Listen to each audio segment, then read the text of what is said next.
Të nderuar përfaqësues të medias dhe kolegë, sot në datën 6 nëntor 2024, Këshilli Mbikëqyrës i Bankës Shqipërisë mori në shqyrtim dhe miratoi raportin e politikës monetare për tremujorin e 4. Informacioni I ri I marrë në analizë tregon se ekonomia shqiptare dhe treguesit kryesor të stabilitetit ekonomik, monetar dhe financiar të saj janë në një trend pozitiv zhvillimi. Aktiviteti ekonomik ka patur një rritje solide gjatë 3 tremujorëve të parë të vitit, inflacioni është në nivele të ulta, borxhi publik dhe ai huaj kanë shënuar rënje, bilancët e sektorit bankar mbeten të shëndetshme, ndërsa kreditimi po shfaq një rritje pozitive. Këshilli Mbikëqyrës I Bankës Shqipërisë vlerësoi se politika monetare e ndjekur nga banka ka patur një kontribut të rëndësishëm pozitiv në këtë ecuri të ekonomisë. Normalizimi gradual dhe I kujdesshëm I qëndrimit politikës monetare bëri të mundur kontrollin dhe reduktimin e inflacionit pas goditjeve të çmimeve të ardhur nga tregu ndërkombëtar gjatë vitit 2022, pa cënuar në të njëjtën kohë trendin pozitiv të zhvillimit të vendit dhe stabilitetin financiar të tij. Ky informacion I ri ka qenë përgjithsisht në linjë me pritjet tona, ndonse rritja ekonomike ka qenë në kahun e sipër dhe niveli I inflacionit në nivelin e poshtëm të tyre. Përditësimi I parashikimeve tona ka lënë të pandryshuara projeksionet për të ardhmen. Në vijat përgjithshme ne presim vijimin e trendit pozitiv të rritjes ekonomike dhe kthimin gradual të inflacionit në objektiv gjatë vitit të ardhshëm. Megjithatë, ky përditësim sugjeron se balanca e rreziqeve mbi inflacionin vazhdon dhe qëndron në kahun e poshtëm në afatshkurtër. Në këto rrethana, në mbledhjen e sotme, Këshilli Mbikëqyrës I Bankës Shqipërisë gjykoi të nevojshëm një lehtësim të qëndrimit të politikës monetare.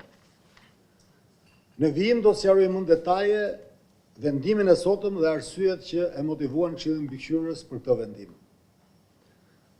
Inflacioni I çmimeve të konsumit regjistroi një nivel mesatar prej 2% gjatë tremujorit të tretë, duke shënuar një rënje të lehtë ndaj tremujorit paraardhës. Rënja e inflacionit gjatë kësaj periudhe është diktuar nga rënja e çmimit të naftës dhe rritja e ngadaltë e çmimeve të qerave. Nga ana tjetër, inflacioni I çmimeve të ushqimeve shënoi një rritje të lehtë. Në aspektin makroekonomik, rënja e shpejtë e inflacionit gjatë vitit 2024 ka pasqyruar në masën më të madhe rënjen e inflacionit të importuar. Ky zhvillim ka ardhur si pasojë nga dalësimit të inflacionit në partnerët tanë tregtar, e rënjes së çmimeve të ushqimeve dhe të naftës në tregjet ndërkombëtare, si dhe e forcimit të kursit të këmbimit të lekut. Paralelisht me të, edhe inflacioni I gjeneruar nga zhvillimet e brendshme ekonomike dhe monetare ka ardhur në rënje. Por kjo rënje ka qenë më e ngadaltë dhe presionet e brendshme inflacioniste ndodhen pranë mesatares së tyre afatgjata. Presionet e brendshme inflacioniste pasqyrojnë fazën pozitive të ciklit biznesit në të cilët ndodhet ekonomia shqiptare. Në terma më të detajuar, këto presione vijojnë të ushqehen nga rritja e shpejtë e pagave dhe kostove të punës, zhvillimi I cili ushtron ndikim të kahut rritës mbi çmimet finale të konsumit, si edhe nga kërkesa relativisht e lartë për mallra e shërbime, kërkesë e cila mbështet marzhet e fitimit të biznesit. Të dhënat zyrtare të Instatit tregojnë se ekonomia shqiptare u rrit me 4% gjatë gjysmës së parë të vitit. Të dhënat indirekte të disponuara sugjerojnë se ky ritëm rritje do të vijojë edhe në gjysmën e dytë të vitit. Rritja ekonomike e vitit 2024 është mbështetur në masën më të madhe nga rritja e konsumit familjar dhe investimeve në ekonomi. Paralelisht me të, edhe zgjerimi I eksportit shërbimeve ka patur një ndikim pozitiv, kryesisht në sajt të rritjes së të ardhurave të turizmit, ndërkohë që rritja e importeve, rënja e eksportit të mallrave dhe politika konsoliduese fiskale kanë patur një ndikim frenues. Ky profil kërkesa agregate ka sjell një rritje të shpejtë të sektorëve të shërbimit dhe të ndërtimit, ndërkohë që sektori i industrisë ka shënuar të kurrje. Në aspektin makroekonomik, trendi pozitiv i rritjes është ndikuar nga bilancet e shëndosha financiare të bizneseve dhe të familjeve, nga rritja e të ardhurave, nga optimizmi për të ardhmen, si dhe nga kushtet e favorshme të financimit. Tregjet financiare kanë vijuar të jenë relativisht të qeta gjatë tremujorit të tretë. Normat e interesit të depozitave, të kredive dhe të letrave me vlerë të qeverisë kanë shënuar një rënje të lehtë, duke pasqyruar si lehtësimin e politikës monetare në muajin korrik, ashtu edhe primet e kontrolluara të rrezikut. Së fundi, kursi i këmbimit të lekut ndaj euros vjen të shfaqë tendenca forcimi. Ky trend vjen të pasqyrojë më së shumti për mirësimin e bilancit të shkëmbimeve ekonomike dhe financiare me jashtë. Megjithatë, këto tendenca kanë ardhur në zbehje krahasuar me vitin paraardhës dhe ndikimi i tyre në kurs është zbutur nga një prani më e madhe e Bankës së Shqipërisë me blerje në tregun valutor. Ky ambient ekonomik dhe financiar, si dhe përqasja pozitive e bankave ndaj klientëve, ka sjellë një rritje të shpejtë të kredisë gjatë vitit 2024. Rritja vjetore e kredisë regjistroi nivelin e 16.8% në tremujorin e tretë, duke shënuar dhe nivelin më të lartë të më shumë se një dekade. Ashtu si dhe më parë, zgjerimi i kredisë vazhdon të nxitet nga kreditimi në lek dhe të jetë orientuar drejt plotësimit të nevojave të bizneseve për investime dhe të individëve për blerje pronash.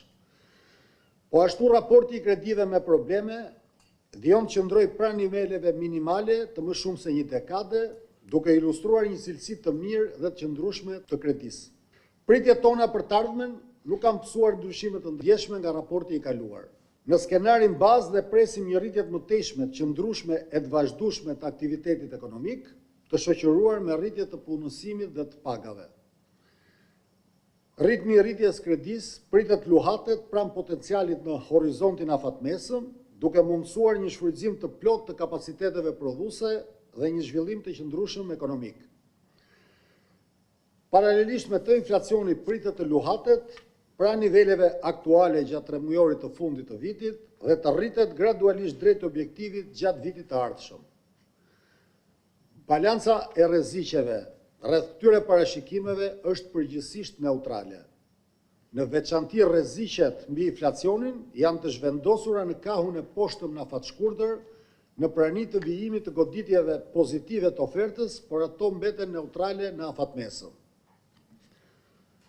Bazuar në sa më sipër, Këshilli Mbikëqyrës i Bankës së Shqipërisë në mbledhjen e sotme vendosi të ulë me 0.25% normën bazë të interesit nga niveli 3% në nivelin e 2.75%. Të ulë me 0.25% normën e interesit të depozitës një ditore nga niveli 2% në nivelin e 1.75% dhe gjithashtu të ulë me 0.25% normën e interesit të kredisë një ditore nga niveli 4% në nivelin e 3.75%.